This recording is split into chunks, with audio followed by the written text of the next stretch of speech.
Ini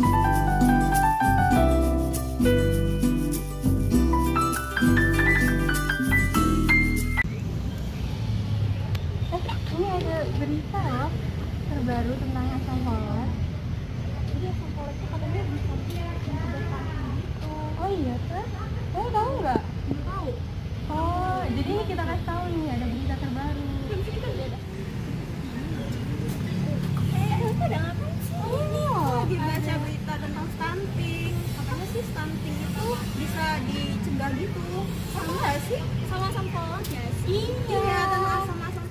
Berdasarkan video di samping, ternyata asam folat itu adalah zat yang berguna untuk mencegah stunting pada anak loh. Asam folat juga baik untuk kesuburan wanita, mengurangi resiko cacat pada janin, dan pengobatan kanker. Ternyata asam folat banyak manfaatnya loh. Sebenarnya apa sih asam folat itu?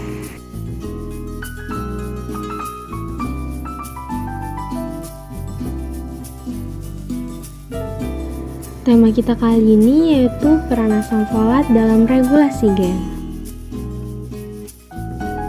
Jadi, asam folat didefinisikan sebagai salah satu gugus yang berperan dalam pembentukan DNA pada proses eritropoiesis, yaitu dalam pembentukan sel-sel darah merah atau eritrosit, dan perkembangan sistem syaraf. Jadi, makanan apa saja yang mengandung asam folat? Makanan yang mengandung asam folat terdiri dari kacang-kacangan, sayur-sayuran hijau, buah-buahan seperti alpukat dan jeruk, serta daging merah. Selanjutnya ada beberapa manfaat dari asam folat. Yang pertama, untuk pencegahan anemia. Asam folat yang dapat mendukung pembentukan sel darah merah dengan membantu sintetis DNA dan RNA yang diperlukan untuk pembelahan dan pematangan sel darah merah mampu mencegah anemia yang ditandai dengan sel darah merah yang besar dan tidak matang. Yang kedua, ada peran dalam pertumbuhan dan perkembangan sel. Asam folat berperan penting dalam sintetis DNA dan pembelahan sel, sehingga bermanfaat untuk mendukung pertumbuhan tubuh dan regenerasi jaringan. Dan yang terakhir ada mencegah cacat tabung saraf pada janin. Konsumsi asam folat selama kehamilan, terutama pada periode sebelum dan awal kehamilan, terbukti mengurangi resiko cacat tabung saraf. Oleh karena itu, suplementasi asam folat sangat dianjurkan bagi wanita usia subur yang merencanakan kehamilan. Selanjutnya ada pentingnya asam folat untuk kesehatan. Pentingnya asam folat ini terutama pada masa sistem saraf bayi sedang terbentuk, yaitu saat awal kehamilan. Mengkonsumsi asam folat oleh ibu hamil dapat memenuhi zat gizinya.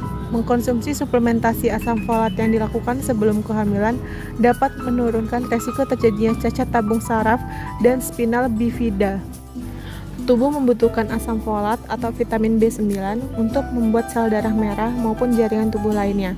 Mikronutrien ini juga memiliki peran penting dalam menunjang pertumbuhan dan perkembangan janin di dalam kandungan, sehingga ibu hamil disarankan untuk memenuhi kebutuhan asam folat harian sebaik mungkin. Mencukupi asupan asam folat tubuh juga dapat membantu meminimalkan resiko terjadinya berbagai kondisi medis, diantaranya anemia, spina bifida pada janin, penyakit jantung, stroke, kanker, dan depresi.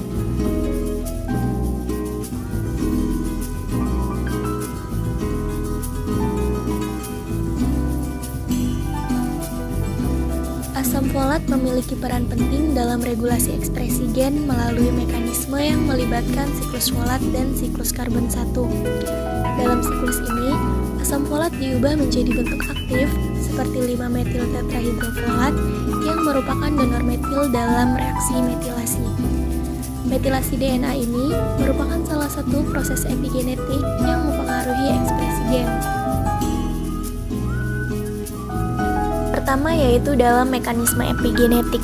Asam folat membantu dalam produksi S-adenosilmetionin atau SAM yang merupakan molekul utama dalam donor metil, di mana SAM ini memungkinkan pengaturan gen dengan menambah atau mengurangi kelompok metil pada DNA atau histon.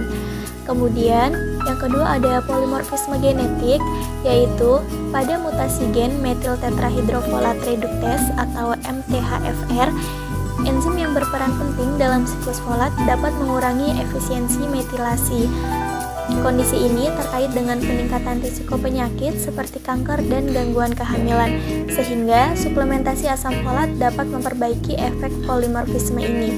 Dan yang terakhir yaitu ada imprinting genetik, di mana pada tahap embriogenesis, folat dapat membantu dalam pembentukan tanda epigenetik yang penting untuk perkembangan janin secara normal. Kekurangan folat juga diketahui dapat menyebabkan gangguan seperti cacat tabung dan saraf pada janin. Teman-teman penasaran nggak sih mengenai mekanisme metilasi DNA?